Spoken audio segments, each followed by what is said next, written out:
Oke, Wak, jadi kisah yang akan aku bawakan malam ini dikirim oleh Wawa aku yang namanya Mas Andi dari Jawa Timur. Halo Mas Andi, terima kasih sudah mengirimkan cerita ini sama kami ya. Dan sesuai request dari Mas Andi juga, Wak, semua nama tempat dalam cerita ini akan disamarkan, Wak ya. Ada nama provinsi disebutin nggak apa-apa, tapi ada satu kota nggak usah disebutin, Nat, katanya.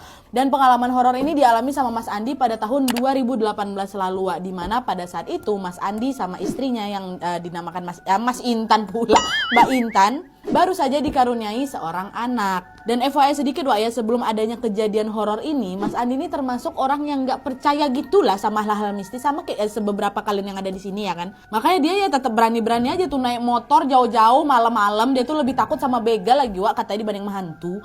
Tapi, Wak, itu semua berubah setelah Mas Andi ini mengalami kejadian di luar nalar yang tidak pernah dia duga bakal terjadi padanya ini. Dimana pada tahun 2018 Mas Andi sama Mbak Intan istrinya ini tinggal di salah satu kota di Jawa Timur. Kita sebut aja lah namanya kota A ya. Nah, pada saat itu juga Mbak Intan ini lagi hamil besar, Wak. Tapi sayangnya nggak ada keluarga ataupun saudara mereka yang tinggal di kota A itu. Nah, waktu itu Mas Andi sama Mbak Intan ini jadi khawatir lah kan, nanti kalau misalnya anak aku lahir, nggak ada pula nanti yang bisa bantuin atau nemenin Mbak Intan gitu kan. Kan karena Mas Andi ini juga masih harus bekerja terus, Wak, gitu. Akhirnya mereka pun memutuskan untuk sementara waktu Mbak Intan ini tinggal di kampung halamannya dulu nih di kota B bareng sama orang tuanya Mbak